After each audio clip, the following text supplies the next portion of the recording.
Bismillahirrahmanirrahim. Assalamualaikum semuanya. Abu Lahab bin Abdul Muthalib adalah orang yang terkenal sadis dan buruk perilakunya karena memusuhi Rasulullah SAW dan ajaran Islam. Abu Lahab itu benar-benar sudah menjadi orang yang sangat jahat, penuh dengan keburukan dan musuh bebuyutan Rasulullah SAW. Padahal Abu Lahab adalah paman Rasulullah SAW. Tidak hanya itu saja, istrinya pun juga ikut terkontaminasi sikap buruk dan sifat-sifat iblis sehingga sering mencelakai Rasulullah SAW. Bahkan kelakuan gilanya itu diabadikan dalam Al-Quran surat Al-Lahab. Tapi Allah lah yang memberikan balasan adil atas perbuatan buruknya terhadap Rasulullah, yaitu ditewaskan Abu Lahab dengan kondisi tragis, membusuk, dilempari batu hingga tak dihiraukan manusia. Lalu seperti apa kisah lengkapnya? Tonton video ini sampai selesai. Namun sebelum lanjut, mari bantu dukung channel Islami ini dengan cara klik like dan subscribe ya, agar channel ini semakin eksis dalam men-syiarkan kisah-kisah Islami lainnya dalam kemasan cerita bergambar.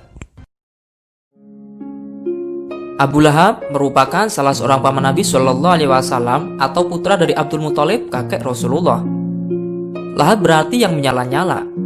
Allah Subhanahu Wa Taala melaknat Abu Lahab karena perilakunya yang amat buruk terhadap Nabi dan kerap merencanakan pembunuhan kepada Nabi.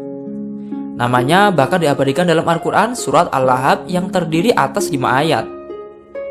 Abu Lahab memiliki sebuah rumah di kaki gunung yang kini dinamakan sesuai dengan namanya sendiri, yakni Jabal Abu Lahab atau Gunung Abu Lahab.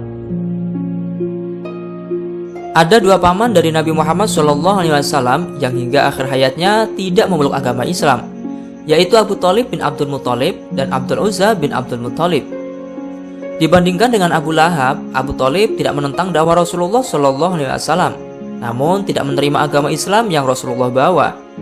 Sedangkan Abu Lahab, ia menentang dan memusuhi Rasulullah SAW. Bagi penduduk Mekah jahiliyah, Abu Lahab adalah salah seorang sosok idaman, idola sekaligus panutan. Ia memiliki segalanya, harta hasil bisnisnya melimpah dan kedudukannya terhormat. Ia terlahir dari kalangan nasab leluhur pilihan. Selain pembinis ulung dan pemimpin idaman, Abu Lahab juga dikenal luwes bergaul. Namun semua itu tiada artinya tanpa keimanan. Allah Subhanahu Wa Taala hinakan dia dengan mencatatnya sebagai seorang yang celaka dan dapat dibaca oleh manusia hingga hari kiamat dalam Quran surat Al-Lahab. Nama lengkap dari Abu Lahab ialah Abdul Uzza bin Abdul Muthalib. Namun mengapa ia dikenal dengan nama Abu Lahab? Hal ini karena kekafirannya yang kemudian Allah SWT mengkekalkan nama Abu Lahab untuknya. Lahab sendiri berarti api, yaitu karena ketika marah, rona wajah Abu Lahab berubah menjadi merah layaknya api. Sebenarnya Abu Lahab adalah tokoh Mekah yang cerdas. Namun sayang, kecerdasan dan kepandaiannya tidak bermanfaat sama sekali di sisi Allah SWT karena tidak ia gunakan untuk merenungkan kebenaran syariat Islam yang lurus. Yang gila lagi, anggota keluarga beliau tidak berbeda dengan Abu Lahab. Istrinya Ummu Jamil Aura juga seorang kafir yang sangat kejam. Diceritakan pada suatu hari ia sengaja menaruh kayu dan tumbuhan berduri di jalan yang biasa dilewati oleh Rasulullah SAW agar Nabi tersakiti dan menghalangi dakwah Islamnya. Sungguh biadab. Oleh karena itu namanya diabadikan dalam surat Al-Masad sebagai wanita pembawa kayu bakar. Ini yang tambah gila lagi, keburukan di dalam keluarga Abu Lahab pun sampai pula ke anak-anaknya. Dahulu Utbah anak Abu Lahab dinikahkan oleh ayah ibunya dengan Ruqayyah putri Nabi Muhammad SAW, dan Utaibah dinikahkan dengan Ummu Kulsum. Mereka menikah ketika Nabi Muhammad belum diangkat menjadi nabi. Ketika Nabi Muhammad mendapat wahyu dan beliau diangkat Allah menjadi nabi, Abu Lahab menentang ajarannya dengan amat keras. Suatu hari, Abu Lahab menyuruh dan mengancam kepada 2 orang anaknya yang menikah dengan putri baginda Rasulullah untuk menceraikan istri-istrinya. Yang bernama Utaibah pun akhirnya datang ke rumah Nabi untuk menceraikan anak beliau Ummu Kulsum. Dan ia juga meludahi wajah Nabi Muhammad SAW. Namun malang, karena kemudian Allah SWT binasakan Utaibah dengan diterkam singa. Begitulah sikap Abu Lahab dan keluarganya yang selalu benci ajaran Rasulullah dan ingin mencelakai Rasul. Namun Allah SWT memang maha adil atas segala perbuatan si Abu Lahab. Allah lalu balas perbuatannya itu dengan tragedi tragis di akhir hidupnya. Abu Lahab meninggal 7 hari setelah perang Badar. Ia menderita bisul-bisul di sekitar tubuh. 3 hari mayatnya terlantar dan tak seorang pun yang mau mendekati bangkai si kafir itu. Ada 3 pendapat yang mengisahkan tentang kematian Abu Lahab. Pertama, disebutkan bahwa Abu Lahab meninggal terjangkit penyakit kusta setelah mendengar kemenangan kaum muslimin dalam perang Badar Al-Kubra. Disebutkan bahwa selama 3 hari, mayat Abu Lahab tidak dimakamkan sehingga membusuk. Tidak ada orang yang berani mendekat, hingga akhirnya bau busuk dari mayat Abu Lahab semakin menjadi. Maka kaum Quraisy menggalikan lubang kubur untuknya. Kemudian mayat Abu Lahab didorong dengan sebilah kayu hingga masuk dalam lubang kubur itu. Dari jauh, orang Quraisy melempari mayat Abu Lahab dengan batu hingga mereka yakin bahwa mayat Abu Lahab benar-benar telah tertutup rapat oleh timbunan batu. Riwayat kedua menyebutkan penyebab penyakitnya karena hantaman Ummu Fadl, yaitu istri Sayyidina Abbas yang marah karena sang budak Abu Rafi dipukul Abu Lahab setelah gembira atas kemenangan muslim.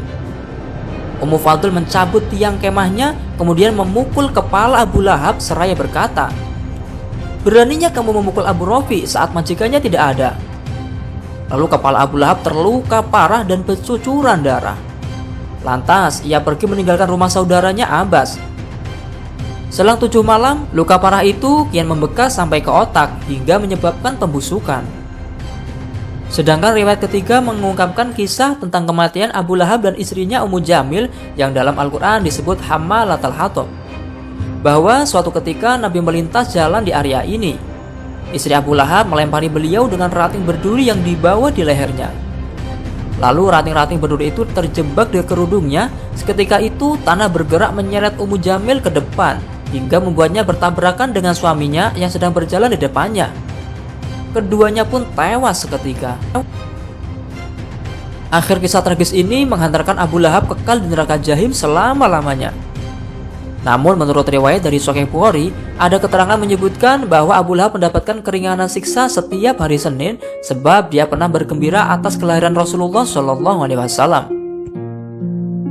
Dijelaskan sesaat sebelum Nabi lahir, Abu Lahab sebagai pemimpin orang kafir berpikir keras memikirkan jenis kelamin keponakannya itu. Dia berharap laki-laki bukan perempuan. Sebab budaya bangsa Arab zaman dulu, jika bayi perempuan lahir, maka itu adalah aib. Kemudian Abu Lahab mengutus seorang budak bernama Suwaibah untuk mengintai apakah bayi yang lahir itu laki-laki atau perempuan. Sesuatu yang terbesit di dalam pikiran Abu Lahab itu adalah jika yang lahir perempuan, maka dia akan dimusuhi banyak orang dan ditinggalkan oleh para pengikutnya. Ternyata lahirlah seorang bayi yang sangat bagus, yaitu baginda Nabi Muhammad SAW. Setelah Abu Lahab mendengarkan kabar kelahiran Nabi, dia bahagia bukan main hingga melompat-lompat seraya meneriakkan kata-kata pujian untuk keponakannya yang mulia itu. Sebagai ekspresi kebahagiaannya, Abu Lahab kemudian memerdekakan Suwaibah. Pemerdekaan itu diumumkan di hadapan khalayak ramai yang mendatangi undangan kelahiran Nabi Muhammad SAW. Menurut para ulama, kegembiraan Abu Lahab itu pasti tidak diterima oleh Allah. Tapi ternyata ada riwayat lain dalam Sahih Bukhari yang mengatakan bahwa setiap hari Senin dia mendapatkan diskon atau keringanan siksa selama-lamanya. Maka sebagian ulama mengatakan untuk bisa diterima amal harus ikhlas. Namun hal itu ada pengecualian. Semua harus ikhlas agar diterima Allah. Tapi Allah juga akan menerima kegembiraan atas kelahiran Nabi sekalipun itu orang kafir. Dari kisah ini, semoga kita bisa memetik manfaat meneladani akhlak Rasulullah dan dapat menerapkannya dalam kehidupan kita sehari-hari.